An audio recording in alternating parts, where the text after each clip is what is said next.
a Sumerios y Tertulias. Aquí encendemos ideas como incienso, conversamos con el corazón y nos expandimos como el humo hasta el alma de quien nos escucha. Somos Nikki, Y yo soy Celi. dos mujeres que hemos decidido compartir con el mundo nuestras conversaciones privadas. Deseennos suerte.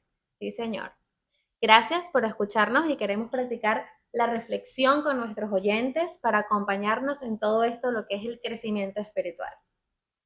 A continuación, nuestros promotores. Ikigai Sushi Catering and Events. Ikigai no es solo sushi o comida japonesa, es un ritual, un viaje sensorial donde cada detalle tiene la intención del equipo. Sabores que cuentan historias, energía que se siente. Ikigai, más que hospitalidad, una experiencia única. Sweet Love Bakery. Es muy difícil cuando tienes alergias, como el gluten, a la leche, al huevo, encontrar un lugar donde se combinen todas estas cosas al mismo tiempo. Sweet Love Bakery te ofrece postres de muy buena calidad con estas tres variantes. Son gluten free, son veganos y son soy free. No tiene ningún producto contiene soya, ni maní. Entonces, si quieres un postrecito rico y tienes alergias o simplemente te quieres cuidar, ve a Sweet Love Bakery y te atenderán con mucho amorcito. Love in a Cup. Love in a Cup es sencillamente el mejor cafecito que van a conseguir en Hollywood. Love in a Cup, el corazoncito en una tacita, eso es. Sin más explicación, vamos a empezar el episodio. En la descripción pueden encontrar cómo se pueden contactar con todos estos negocios, sus correos, sus páginas web y sus social media. Chicos, bienvenidos a esta microcápsula que decidimos hacer después de que nuestras amigas nos pidieran que habláramos de otras culpas que no estuvieron incluidas en el episodio anterior. La culpa de parto o cesárea. Ok, esta es una de mis culpas. Cuando yo quedé embarazada, yo decidí que yo quería parir sin anestesia, como las indias. Hubiese querido parir en mi casa, pero bueno, mi esposo estaba negado a eso porque era nuestro primer bebé y él estaba aterrado.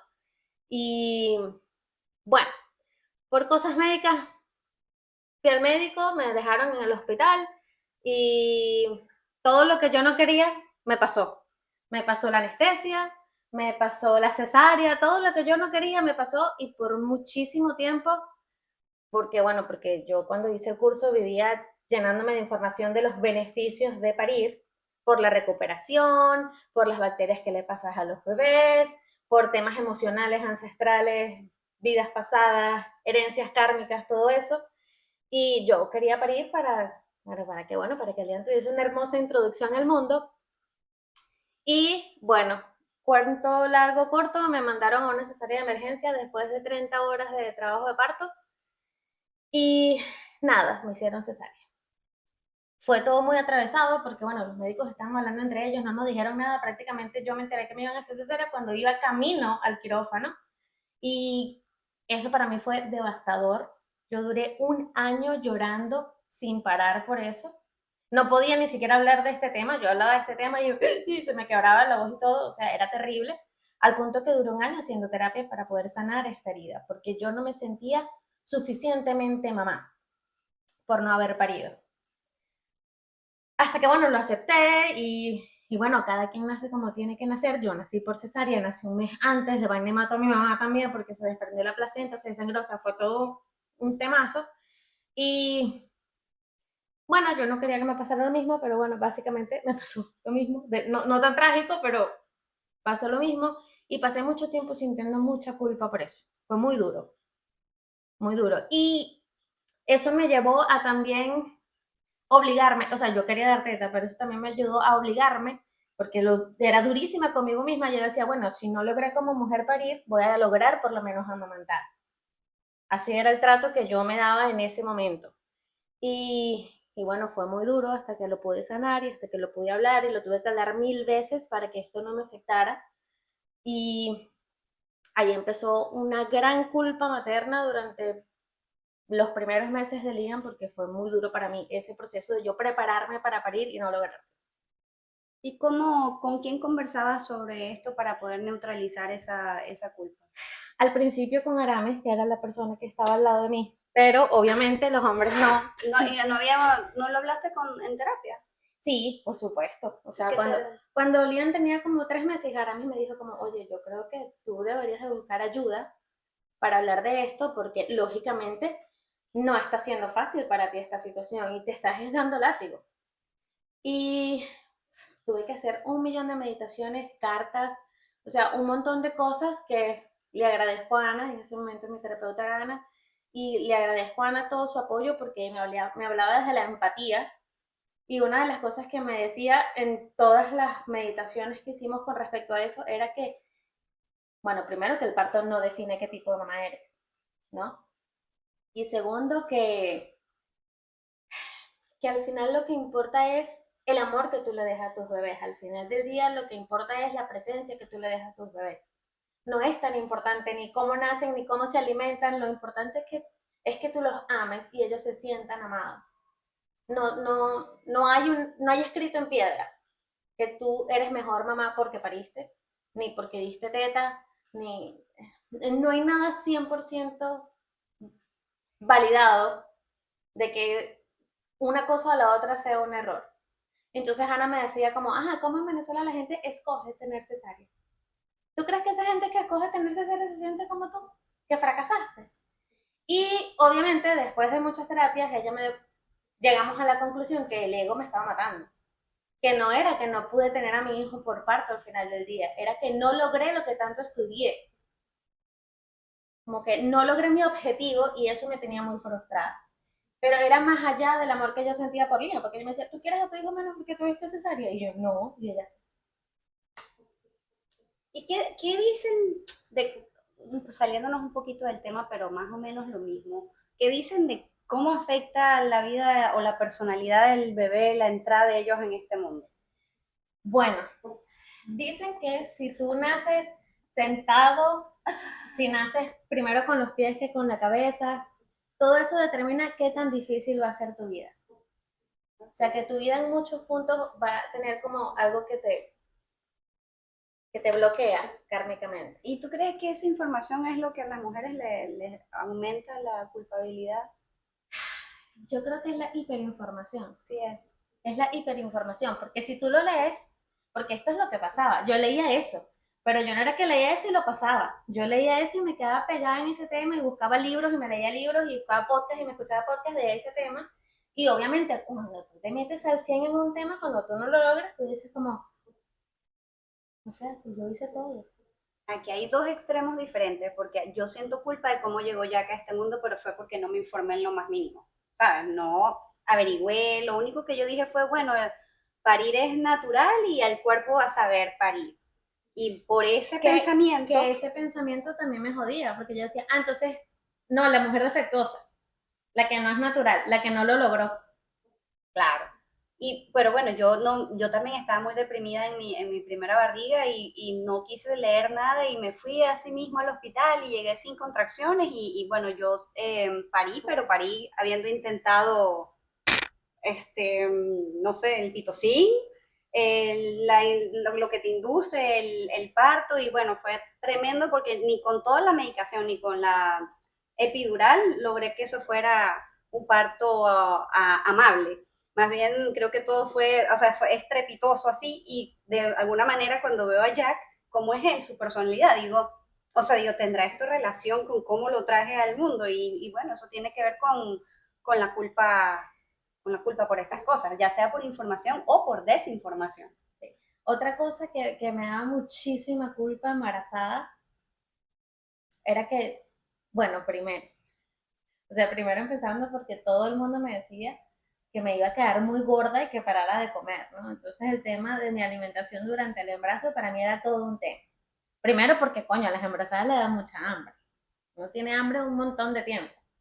Y segundo, yo no quería quedar gorda y entonces también empecé a leer que si comes mucha azúcar cuando estás embarazada, que si tomas mucha cafeína cuando estás embarazada, cómo afecta eso en las neuronas del bebé, porque bueno, las células se están formando, tú estás metiendo cosas que el bebé no puede comer. Y bueno, para la sorpresa de muchos, yo pasé mi embarazo comiendo pura piña, fresa y sopa, y igual me metí ese coño kilo. O sea, bueno, yo por mi parte, sí, o sea, no sé cómo explicar la diferencia de personalidades de estos dos embarazos, pero yo en mi embarazo de Jack comía puro pollo frito y Coca-Cola, porque no podía tomar agua. Cada vez que tomaba agua me daban ganas de vomitar. Entonces, lo que yo más comí fue pollo frito y Coca-Cola. Todavía lo recuerdo con un poco de sabroso. Bueno, entonces después, obviamente, porque es que yo llevaba la información a otro nivel. ¿Sabes? Yo me acostaba a las 4 de la mañana leyendo cuánta vaina me parecía. Y menos mal que no existía ChatGPT by then. Sí, pero también, no, o sea, yo creo que con nosotras, bueno, más o menos allí empezó el montón de información que ahorita yo siento que es una bendición.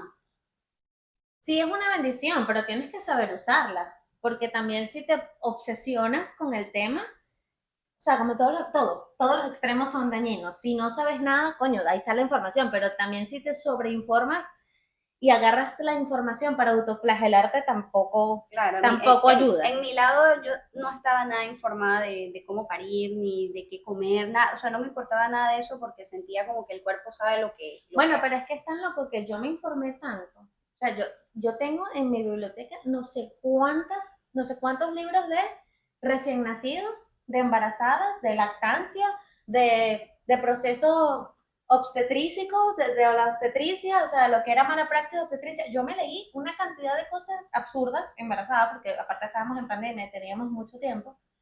Y, y yo a veces hablaba con otras embarazadas o con mamás que acaban de parir y yo les decía cosas y me decía, ay, yo no sabía. Entonces yo pretendía que todo el mundo tuviese esta información que yo tenía, ¿no? Que al final del día no sé si me ayudó, porque pasé mucho tiempo como obligándome a hacer cosas, porque eso es lo que dice la ciencia, ¿sabes? Claro. Pero viste, por eso es que es tan importante estas conversaciones, porque a veces, a mí, por ejemplo, para yo parir la segunda vez, no me sirvió tanto. Yo me leí, ¿te acuerdas que tú me prestaste el libro de Hypnobirthing? De, Y me ayudó un montón. Pero a la hora de la chiquita, lo que más me ayudó a parir fue la experiencia de haber parido al Jack. no, de una mamá que me dijo cómo parió en el hospital. O sea, y ella me dijo esto cuando yo ni soñaba con tener otro bebé. Y yo solamente porque la escuché así, yo la escuchaba y decía, bueno, ya yo no voy a necesitar ningún tipo de esta información que esta mujer me está compartiendo por 45 minutos, porque ya yo tuve a mi bebé. Pero chama, esa información fue la que me vino cuando yo estaba en el momento de la chiquita, ya a punto de, tú sabes qué, Claro, es que tú no sabes qué vas a hacer hasta que no estás ahí. Es como todo. es que es como utilizas la información. Claro, claro, claro. Y ojo, yo apliqué todo porque yo tuve una dula, solo que como estábamos en pandemia, ella no pudo entrar conmigo, solo podía entrar el AMI. Pero yo tuve una dula y o sea, yo llegué al hospital, me dijeron, te tienes que quedar, y yo enseguida dije, oye, yo hice un curso de hypnobirthing y yo no quiero anestesia. Y yo pasé 23 horas con contracciones porque yo no quería epidural hasta que ya no, ya estaba muy cansada. O sea, más que el dolor era que yo estaba muy cansada porque tenía 24 horas sin dormir y le dije a mí como que llamen al anestesiólogo y me pongan lo que sea, porque ya no puedo más. Y que no Tenía, estabas comiendo, ¿verdad? no, yo duré 3 días sin comer. Mira, No. mi Bueno, ¿cómo última la comida, gente pretende que uno para sin darle a uno comida ni mi agua ni... última comida fue un martes como a las 5 de la tarde. El miércoles en la mañana me mandaron para el hospital. O sea que yo no comí todo, o sea, toda la noche del martes, todo el día del miércoles, no comí el jueves, que fue el día que nació Lian, me dieron comida el viernes en la mañana. Cuando pasé esas 24 horas, yo le dije a mis mamá, dile que venga el carajo este y me ponga la epidural porque ya no puedo más. O sea, no puedo más. Tenía 5 centímetros. En 24 horas solo había dilatado 5 Fue centímetros. porque estabas tensa. Sí, cuando me pusieron la epidural, en una hora dilaté los otros 5 Ve. centímetros. Y Lian nunca descendió porque Lian estaba drogado de la cantidad de vergas que me metieron, porque me pusieron 2 veces epidural. Una para dilatar y otra cuando me mandaron a quirófano para no despertarme, para que no se me despertaran las piernas en medio de la cirugía. Fue traumático. O sea, yo creo que eso es una de las razones por la cual yo pienso en no tener más bebés, porque ese proceso entre que me pusieron epidural y me mandaron a quirófano fueron 2 horas y media, pero fue horrible. Fue como un nightmare. Aramis no paraba de llorar, Aramis no le decían nada. Ellos hablaban solo entre ellos. Chama, fue muy duro. Fue muy duro, fue muy duro. Bueno, de mi lado, yo solo puedo decirte que a mí me parecen las mujeres que le hacen cesárea súper valientes porque esa vaina duele, ¿ok? Sí duele. Esa vaina duele, eso es major Ojo, surgery. he hablado con mamás que le han hecho cesárea y me dicen, a mí no me duele nada, pero no es igual que tú pases 20 y pico de horas, 30 y pico de horas de trabajo de parto y te hagan después una cesárea, a que tú te planifiques una cesárea. O sea, los síntomas no son lo mismo porque tú estás golpeada del cansancio de ese coñazo de horas antes de la cesárea. Ahora, cuando tú planificas una cesárea, es como hacerte las tetas. Tú llegas a una hora, te ponen tu vaina, Sí, te yo abres, las he sales visto, y no, entras. yo he visto dos tipos y por eso es que es importante no categorizar a nadie. Sí he visto esas mujeres que les hacen una cesárea y te dicen, ay, pero eso no fue nada para mí, claro, porque ellas ya van mentalizadas o bueno, otro tipo de cuerpo, uno no sabe. No, es hasta la manera en la que te ponen la anestesia, que es diferente cuando tú planificas la cesárea. Sí, pero por mi lado, yo experimenté una décima parte de lo que es una cesárea cuando me ligué las trompas, que de eso tenemos que hacer un episodio para informar a la gente, porque generalmente las mujeres se atan las trompas o se las cauterizan. Díganle a su esposo que se hagan la vasectomía, es más fácil y más Sí, rápido. y, yo no tenía ni idea, yo pensaba que eso no iba a doler en lo más mínimo. Entonces, cuando fui y la bebé mía tenía un mes de nacida y yo quería, Estaba muy yo chiquitita. Mamá. me pasé, pero es que estaba traumatizada de volver a quedar embarazada, me iba a morir. Y estoy segura que si no me hacía las trompas, iba a quedar preñada una tercera vez, te lo Hay aseguro. otra culpa que tenemos que hablar, la voy a anotar para que no se nos olvide. Esa otra culpa mía. Bueno, y a mí me hicieron la operación de la atadura de las trompas y cuando yo me desperté de esa anestesia, yo temblaba sin parar del dolor. Eso fue una cosita de como 2 centímetros. Y yo decía, qué dolor, o sea, yo sentía que a mí me habían pegado un tiro por la barriga. Y eso era una cosa mínima. 3 días de ese tembleque que yo no lo Yo me acuerdo que le tuve que decir a mamá que por favor rogarle, mamá, consígueme diclofenac para llevarle a Nikki, que se está revolcando el dolor. O sea, una cosa que Marcelo también impresionado, porque Marcelo decía, nada, yo vi a esta mujer parir 2 veces y no la he visto sufrir tanto dolor como en este momento.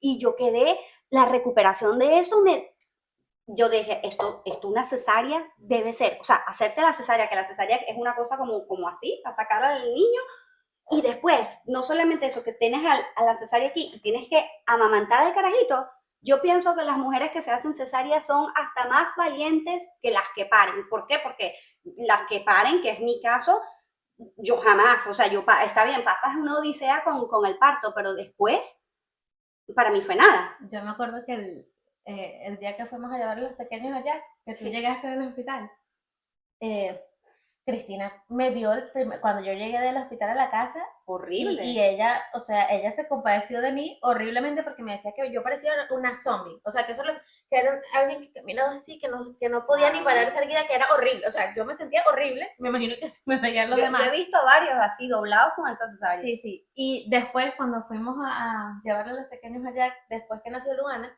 que ella te vio agachándote al día siguiente. Yo estaba limpiando. Se te cayó algo en el piso y tú te agachaste.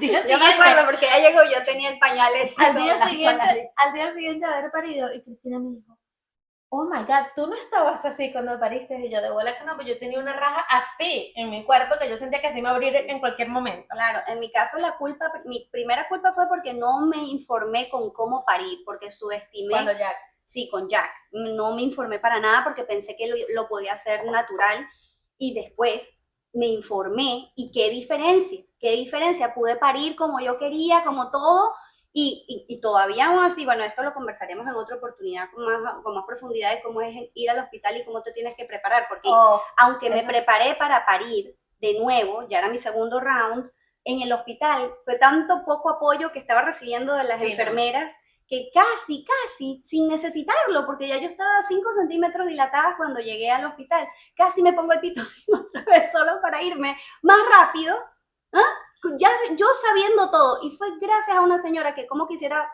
agradecer, una viejita haitiana, enfermera que estaba ahí, que me veía la conducta, que cuando se fueron las enfermeras y que ellos sola con Marce, yo empecé, Marce, con las contracciones, ¿no? Conversando, que le pongan el pitocin e irnos lo más rápido que podamos de aquí. Y Marce, mami, pero tú me dijiste que cuando tú dijeras eso, yo te tengo que decir que no. Y que yo, tengo que aguantar. cállate la boca, que nos vamos, que llama a la gente para ir a ponerme el pitocin. Y Marce, y la señora me estaba escuchando y solo se volteó y me dijo, mam, yo he visto mujeres entrar y salir de esta sala de parto y yo nunca había visto una que está por donde tú vas, que son 5 centímetros, estás en la mitad del camino, pero nunca las he visto tan que pueden sostener una conversación como tú lo estás haciendo. Yo creo que tú sí puedes.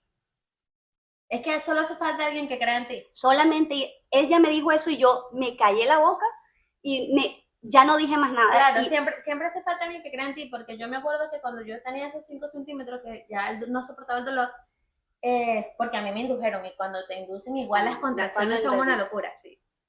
Siempre son una locura, pero inducidas aparentemente son peor. Claro. Cuando yo le digo a Aramis que llamen a la anestesiólogo, Aramis me dice lo mismo. Acuérdate que María nos dijo que cuando tú me dijeras eso, yo te tenía que decir, marica, yo nunca le he hablado a Aramis tan horrible como en ese momento. Yo me volteé como una pinche loca, así como te le dije, cuando tú paras, tú tomas la decisión que tú quieras, pero en este momento estoy pariendo, soy yo. Pobrecito. Eso hay que anotar conversaciones para que los padres puedan dar su punto de vista en esos momentos. Y a diferencia de esa señora que creyó en ti, todas las enfermeras que entraban al cuarto me decían, ¿tú estás segura que no quieres anestesia? ¿Te traigo una anestesia? ¿Tú estás segura que no quieres anestesia? Entonces, claro, te hacen dudar. Tú puedes estar muy fuerte, pero, marico, las contracciones te vuelven muy vulnerable. Sí, es el momento de parto es el momento más vulnerable de la vida de... Mira, tú no viste que íbamos a las 5 minutos. Mira, ¿What the fuck? Sí, vamos a darle. Otra culpa. La alimentación desde que ese bebé sale de tu panza. Bueno, como yo la teta. Como yo les dije, yo quería dar teta. Yo quería dar teta, pero también me obligué mucho tiempo a darla, aún cansada, aún cuando yo quería, o sea, en algún punto yo dije, como, ¿será que le doy fórmula a este carajito y ya? Porque me está volviendo loca, me mando teta cada 15 minutos, cada 20 minutos. Y no, culpa no me dejaba. O sea, una sola vez compré una fórmula que me costó carísima, que según era de vacas alimentadas por pasto, no sé, una vaina. Marica, y ese día ese niño nunca le habían dado cólicos en 3 meses. Nunca le habían dado cólicos porque fue en el brote de los 3 meses. Le di ese poquito de fórmula, chama, y la culpa yo no dormí esa noche. Porque le dio un poquito de cólico y yo solo lloraba y le decía a mí, esta es mi culpa porque yo... Horrible, chama, horrible. Y qué duro ser Aramis. Así, qué duro ser Aramis. Y al final del día, no importa con lo que tú alimentes a tu bebé. No. Lo que importa es que tú estés tranquila cuando lo alimentes. Es que no te vuelvas loca. Lo importante es que tú lo alimentes con amor. No importa si es con teta o con fórmula, pero que cuando tú lo que sea que le estés dando, lo hagas con intención de amarlo. Porque si tú le estás dando fórmula con culpa o teta desgarrándote porque no puedes más, no estás haciendo nada. No lo estás disfrutando, pues. Eso, el momento de la alimentación de tu bebé, yo pienso que es algo que tú debes disfrutar, con que sea que tú lo estés alimentando. Y si tú no lo estás disfrutando, es mejor que hagas lo que a ti te haga sentir tranquila. Pero ¿cuál es el límite? Esta es la pregunta que nosotros siempre nos hacemos cuando estamos hablando. ¿Cuál es el límite? Porque ve lo que me pasó a mí, ¿ok? Y de que yo pude, o sea, si yo me tengo que aconsejar a mí misma, cuando yo estaba llorando, porque ojo, cuando yo empecé a amamantar, ahí yo me volví, yo estaba medio loca, pero cuando yo empecé a amamantar ya tengo la certeza de que tornillo no en su lugar, ¿ok? Porque fue muy duro, porque mi teta estaba invertida y yo no sabía que yo tenía una teta invertida. Creo que cuando estaba ahí pariendo allá fue que me dijeron, ¿sabes? Que tenías un pezón invertido. Que tengo los pezones invertidos. Los pezones invertidos. Y bueno, yo lloré lágrimas de sangre y estaba como loca, no entendía por qué no está funcionando y bueno, o sea, ¿cuál es el límite entre, hey, dale la fórmula o intenta? Marica, yo pienso que el límite es, tú sabes cuándo es el límite. O sea, hay algo que tú dices como, surrender, ríndete. Y lo que te sientas de verdad de corazón, porque a mí me pasó. Cuando yo dije como, I give up. O sea, ya no puedo más, yo no puedo más con este peo, yo le voy a dar fórmula al carajito. muy en el fondo, muy en el fondo, yo no quería darle fórmula. O sea, había algo que me decía, por favor, síguelo intentando. Y también conozco mamás que intentaron darle teta y muy en el fondo no querían dar teta. Preferían extraerse, pero no les gusta el contacto del bebé ahí. Sí, todo depende de verdad de qué la es lo mamá. que la mamá quiere hacer. Y bueno, después de ese tiempo yo pagué una sola consultora de lactancia. Me costó como $120. Duramos 15 minutos hablando, no más que eso.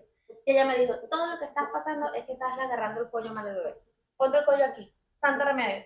Los mejores $120, más nunca me dolió ninguna teta al dar teta. Pero fue una vaina como mágica. Eso sí, me dijo, todo esos aparataje que tú compras cuando los bebés no han nacido, no compren nada de esa mierda. El bebé te necesita a ti, una cama y la teta. That's it. Me dijo, esa dona la está cagando, no te pongas la dona, porque mis tetas eran muy grandes. Entonces, claro, eran tan grandes que yo me ponía la dona y el carajito estaba incómodo entre la teta pegada a la cara y la dona agarrándolo así. Me dijo, quita la dona, ponte el carajito en la muñeca, santo remedio. Entonces, yo pienso que muy en el fondo la mamá sabe qué es lo que quiere hacer. Solo tienes que creer en tu intuición, porque es algo que cuando uno se convierte en mamá por primera vez tiende uno mismo a infantilizarse y tu alrededor también te infantiliza porque sienten que porque ellas ya fueron mamá, tienen más información que tú y la verdad es que cada mamá sabe qué necesita su bebé. Muy en el fondo, si tú te escuchas, tú sabes qué es lo que tú quieres hacer como mamá y qué necesita tu bebé. Solo tienes que creer en ti. Y yo sé que es muy difícil cuando tú estás con las hormonas así. Y con un bebé chiquitico de este tamaño No, que y es fue difícil terrorífico. para nosotros porque aparte que no, o sea, a nuestras mamás no amamantaron. Mi O sea, mamá me mandó 3 meses. Mira, esto es lo que pasa, porque la desinformación de antes era real. Yo ya me había informado que alguien a los 3 meses le iba a dar un brote de crecimiento y probablemente iba a pelear con la teta, iba a pelear con la teta, iba a jugar con la teta, pero yo decidí educarme porque hay información para eso. Ojo, las mamás antes no tenían nada de esta claro. información. Y dije, bueno, yo tengo que aguantar la pela hasta que el carajito cumpla 4 meses. Las veces que el carajito quiera, cada 15 minutos lo doy teta. Fin, no me di mala vida. Lo que pasa es que antes no existía esta información. Mi mamá pasó el brote de los 3 meses conmigo, vio que yo estaba peleando con la teta y dijo, ese que yo no quiero más.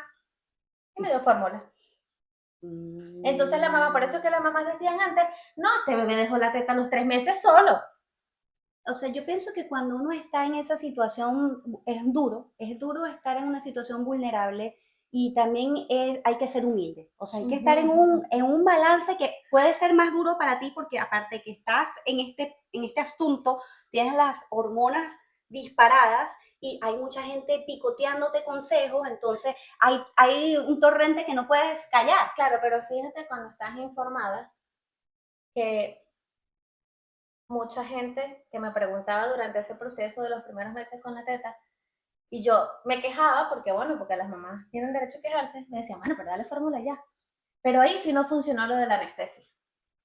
Cada vez que la gente me decía, dale fórmula ya, yo decía, yo le voy a demostrar a la gente cómo yo le puedo dar este carajito hasta que a los dos nos dé la gana. Pero yo creo que es eso, es la información y cómo la usas, porque ya yo había aprendido en ese momento que enloquecerme con la información y autoflagelarme con la información no era la solución. Bueno, estoy tratando más o menos de ser abogado del diablo en el sentido que La gente, ojo, la gente no te dice esto porque quiere, o sea, la gente te dice esto desde el amor, desde que no te quieren ver sufriendo, desde que te quieren apapachar y decirte, no sufras, hay cosas más fáciles. por ejemplo, y todo depende del bebé también, que es lo que la gente se le olvida, que a veces no es cuestión de lo que uno quiere hacer, que también el bebé está ahí, es la gran variable, ¿no?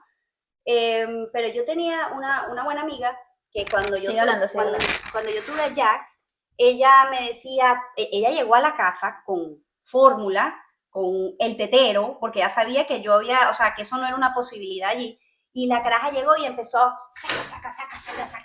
Oh, no estoy apoyando esta conducta en otras amigas, pero entendía de dónde venía. Ella estaba buscando ayudar de la manera que ella sabe. que quizás ella hubiese querido que alguien la ayudase, ¿no? Y no estoy diciendo que sea una actitud correcta, pero tampoco la juzgo ni la detesté por eso, sino que como que traté de poner un límite, pero esta era como una mamá para mí, entonces me costó. Claro. Al final ella le metió el tetero, pero Jack no hubo manera que le agarrara la tetica. No, o sea, Lian no agarraba ni la leche mía en tetero.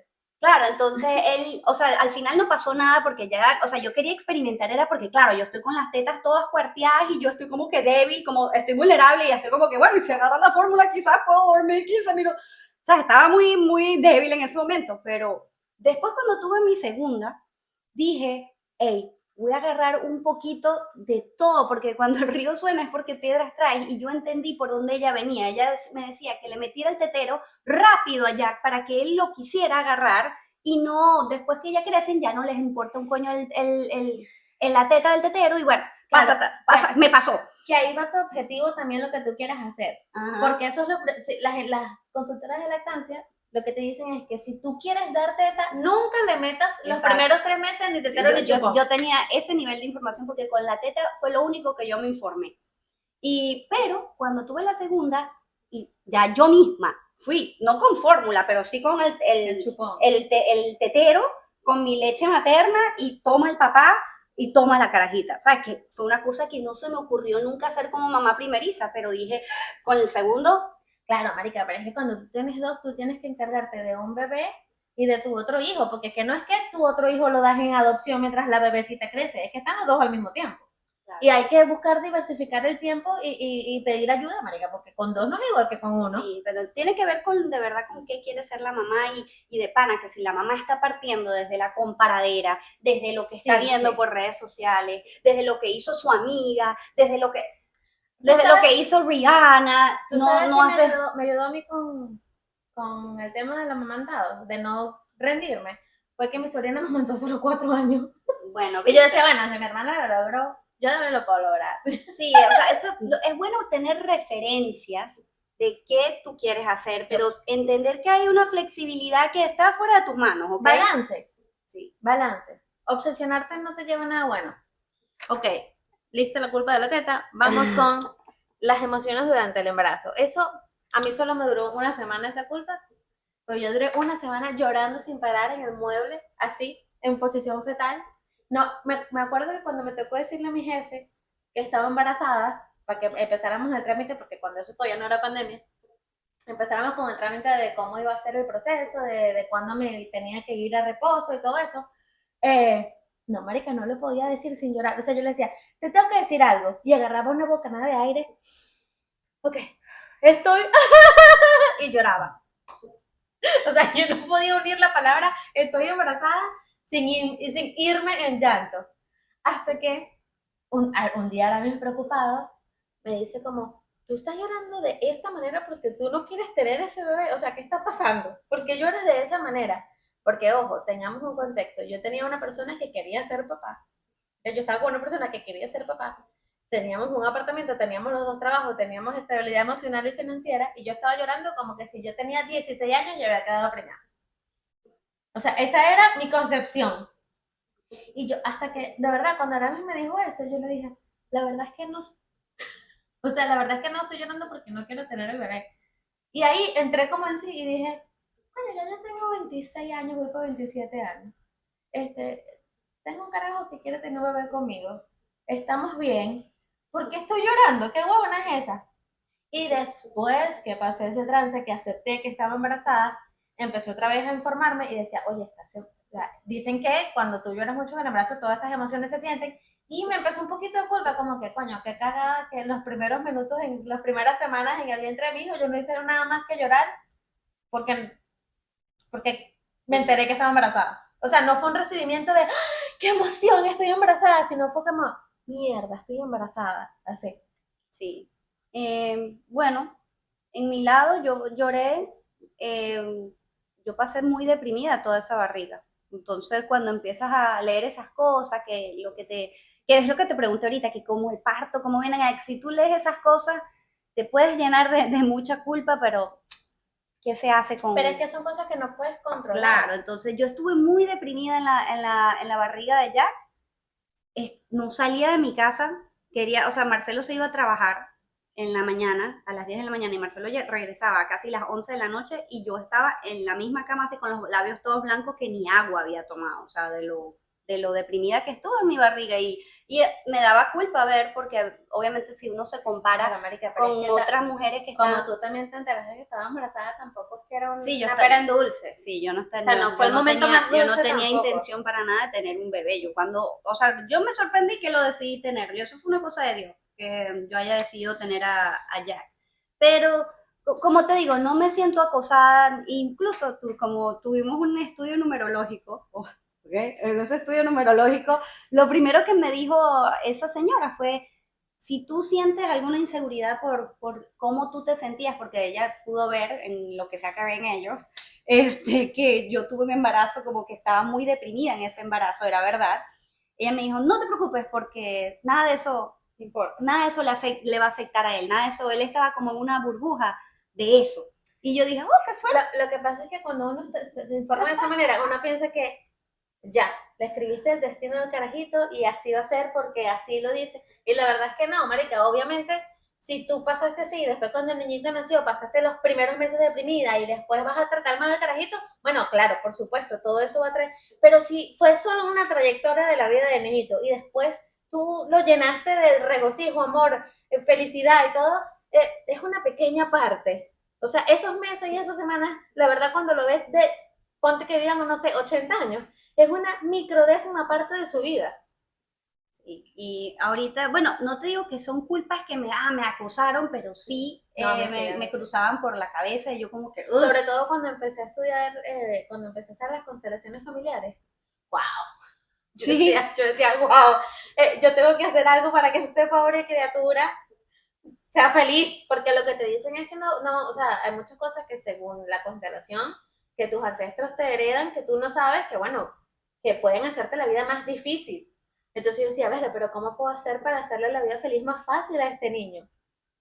Y bueno, yo creo que como todo en la maternidad estás haciéndolo, pero definitivamente obsesionarse con la información de la manera en la que yo me estaba obsesionando sí, no era la hay manera que saber adecuada. usar la información y no usarla ni para compararse, ni para autoflagelarse, nada de eso. Y tampoco hay que estar en el extremo donde estaba yo, que era el Que por extremo de la cierto, desinformación. que por cierto, por favor, ve la serie que vi ayer como una loca psicópata, 8 Delirio. episodios, uno tras del otro, me acosté a las 4 de la mañana. Vela porque habla mucho de este tema, de cómo los niños se convierten en adultos y si los padres no están como despiertos, no importa, yo lo puedo picar. Treinta y Puede. cinco minutos, dijimos que íbamos a grabar 7. Ok, esta culpa es el bonus track de la culpa. Ajá. Y se van a reír mucho a mí, pobre Aramis va a quedar un poco mal en este episodio. Cada vez que yo le cuento este cuento, a mis amigos hombres se indignan de mi decisión durante esos meses, pero bueno, como ya les dije, el tema del parto para mí fue un poco delicado en mi conciencia, con todo lo que me pasó. Y si yo quedaba preñada en la cuarentena, yo le decía a Rami, si yo quedo preñada en la cuarentena, yo me voy a lanzar por ese balcón. Me voy a lanzar por el balcón porque yo no puedo estar dando teta cada 15 minutos y tener un embrión adentro de mí. Y cuando tú te haces cesárea, hay un tiempo prudente de no tener relaciones sexuales porque, coño, te abrieron la barriga y después un tema hormonal, ¿no? Y, bueno, en este país, hacer una cita con un ginecólogo no es de hoy para mañana. Y yo me acuerdo que me dieron la cita para ponerme el anticonceptivo, el Mirena, cuando Lian tenía 4 meses. Yo duré 4 meses sin acostarme con él después que Lian nació. Y cuando Lian tenía como 1 mes y medio, 2 meses, hablando con un par de mujeres que conozco, me preguntaron que cómo iba mi vida sexual con Aramis después del bebé. Y yo, no hay. O sea, no es que cómo está, es que no existe. No existe. Entonces, Es la culpa de no tener relaciones sexuales, sí, la culpa, pero la culpa de abandonar la tu culpa, sexualidad. yo no sentía esa culpa hasta que esas mujeres me dijeron esto. Ve a ver si él se la das, porque si no se la das, por eso es que las mujeres la montan cacho y las abandonan con niños chiquitos.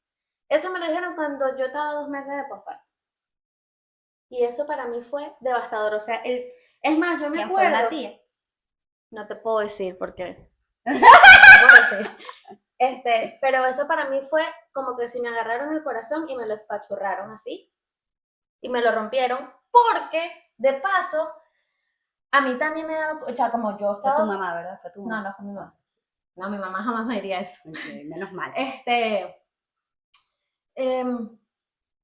Aparte a mí me generaba culpa que Aramis, coño, se trasnochara demasiado, porque Aramis se paraba muy temprano para irse a trabajar, ¿no? Y él se trasnochaba porque él quería, pero bueno, al mismo tiempo yo era como, ay, este carajo tiene que dormir, porque no podemos no dormir los dos. Y en una ocasión sus amigos vinieron y le regalaron la entrada a una fiesta. Y yo me acababan de dar esta información, que este comentario me lo acababan de hacer.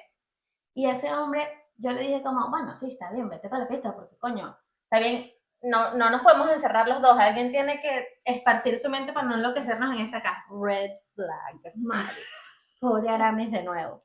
De verdad que no le digamos pobre, bueno, abundante Aramis. Aramis, que paciente Aramis, paciente Ajá. Aramis, paciencia infinita fue lo que tuvo Aramis, porque yo cuando él se fue, de verdad, vete, ¿no? Yo estaba tranquila, hasta que me acordé del comentario. Marica, me acordé del comentario y pobre hombre, yo hice que ese hombre hiciera 15 minutos de Bayside a Fort Lauderdale, solo por un story, porque un amigo de él hizo como algún paneo de donde estaba y había un montón de gente en un bar, o sea, como, ¿sabes? Cuando vas a dar el trago, y habían, coño, obviamente, donde hay una fiesta hay mujeres, y habían un montón de mujeres como pidiendo el trago al mismo tiempo que todos los hombres, o sea, era como cuando tú vas a un bar y estás agarrando un trago. Bueno, eso no fue una buena idea. Yo le mandé y le salió una cascabel a mi amiga. que yo creo que primera vez en mi vida que le hacía una escena de senos árabes, le hice grabé la pantalla de los stories del amigo, se la mandé y le dije, ah, qué maravilla, que tú estés con este poco de tipos mientras yo estoy aquí en la casa dándole teta a tu hijo sin poder dormir. ¿Pero para qué lo dejaste ir si te ibas a poner así? Bueno, porque cuando él se fue, yo no sabía que me iba a poner así. Fue que cuando yo vi ese montón de mujeres en esa fiesta, me acordé del comentario. ¿Era una fiesta de hombre? No sé, marica, yo estaba con esas hormonas alborotadas. Sí. Bueno, y ese hombre, en lo que yo le dije eso, yo apagué, me llamó enseguida y yo apagué el teléfono. Ese hombre se echó 15 minutos de Versailles a Fort Lauderdale. Volando. No sé cómo, llegó, por favor, te pido que hablemos, y yo no quiero hablar contigo. Va a decir su amigo. Y fue durísimo, y otra vez, paciente y abundante Aramis, más nunca salió, hasta que bien tenía como 3 años. Todavía, no, más nunca salió. Más nunca salió. Hay que obligarlos a salir. Sí. Pero bueno, eso me generó culpa, no porque yo quería la culpa, sino porque fue como una culpa inducida. O sea, a mí me dijeron ese comentario y fue como si me inyectaran algo que mi cerebro no existía. Sí, pero sí es una culpa válida porque pasa. O sea, yo no sentí culpa, yo sentí terror. Porque primero que cuando yo tuve, o sea, yo sí parí, pero parí mal, y cuando pares mal, hay que verle la cara a cómo queda eso ahí cuando tú pares mal. Y bueno, yo no sabía que eso todo estaba mal hasta que 3 meses, porque yo me tardé para tener relaciones con Marce precisamente por cómo me quedó eso allá abajo. Y al tercer mes fue que yo dije, bueno, ok, creo que me siento preparada para esto. Y fue una película de terror porque, bueno, estamos ahí y era incómodo para mí, obviamente, porque ahí había un trauma, evidentemente. Mi amiga, yo tenía un nombre de mi totita, se me olvidó el nombre, Angélica. Angélica estaba así. Y cuando tuve relaciones, bueno, empezamos y Marcelo empieza en un frenesí y yo estoy así. Catatónica. Porque yo no sentía absolutamente nada. Eso era, este es el huequito y esto es eso, y eso desaparecía. Y Marcelo evidentemente se estaba teniendo, después de 3 meses, con lo que sea que sentía. No, Marcelo, dame lo que sea, lo que sea. Obviamente Marcelo estaba en un frenesí y yo así, aterrada, sintiendo el hombro de Marcelo aquí así, oh my God. Y bueno, dejamos esa historia para cuando ellos vengan a hablar con nosotros. Dejamos esa historia para cuando quieran hablar de cómo recuperar el suelo pélvico.